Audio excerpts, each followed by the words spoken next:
Il-kap eżekuttiv tal-Partit Laburista Ivan Falzon għalli wara r-rebħa elettorali u l-ħatra tiegħu fil-kariga se jara li jkompli jsaħħaħ il-ħidma interna biex dan l-akbar moviment fil-pajjiż jilħaq ferm iżjed aspettattivi tan-nies. Waqt li kien qed jiġi intervistat fil-programm dirett li jixxandar fuq One bi preżentazzjoni ta' Rachel Powell, Falzon qal li sab appoġġ qawwi mill-membri sostenituri tal-partit li skontu għandhom imħabba kbira lejn dan il-moviment u x-xewqa li jarawh ikompli jissaħħaħ. U spjega li waħda mill-prijoritajiet ewlenin tiegħu li l-Partit Laburista jkun jista' jopera b'mod indipendenti mill-gvern, għalli hemm tendenza li meta l-partit ikun fil-gvern, il-ħidma interna tiġi traskurata xi ftit u sostna li dan għandu jinbidel. Fuq spallejja hija li l-partit verament insaħħu u jkun jista' jgħix indipendentament mill-gvern.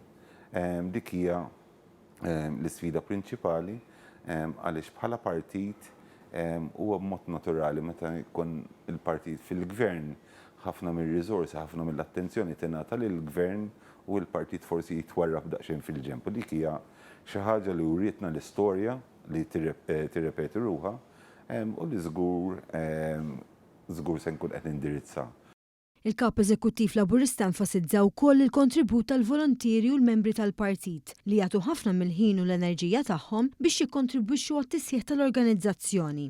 Priorità oħra skontu hi l-implementazzjoni sieħa tal-manifest elettorali li huwa essenzjali biex il-partit jkompli jżommu jsaħħaħ il-fiduċja tan-nies u se titwaqqaf task force li se tkun responsabbli biex issegwi l-implementazzjoni ta' dak li twiet lill-poplu. Qal ukoll li jrid jara aktar ħidma fuq politiki li jtejbu l-kwalità tal-ħajja tan-nies, filwaqt li sostna li kull argument u deċiżjoni għandhom ikunu msejsin fuq evidenza. L-evidenza tibbaża kull argument li nagħmlu. Kull policy li nresqu l-qoddim lill-gvern tkun ibbażata fuq riċerka, fuq verament x'jagħmel tajjeb għal pajjiżna u għall poplu tagħna. Waħda mill-miżuri prinċipali hija dik li ntejbu l-kwalità ta' dak li nagħmlu. Din il-kwalità irridu nagħmlu measurement tagħha, nresqu policies li verament itejbu l-kwalità tal-ħajja tan-nies. Dwar il-futur tal-partit u għalli jixtieq jara proċess ta' tiġdid li jagħti aktar spazju liż-żgħażagħ, filwaqt li dawk li ilhom jagħtu s-sehem tagħhom jingħataw il-flessibilità biex ikomplu jikkomunikaw mal-membri u s-sostenituri. Rejuvenation mhux bil-fors bl-età.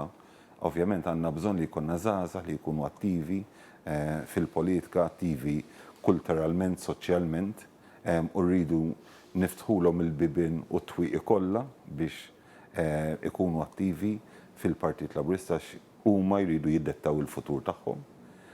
Imma wkoll rejuvenation tfisser re-energize toħloq enerġija ġdida f'nies li ilhom ħajjithom kollha jimmilitaw fil-partit.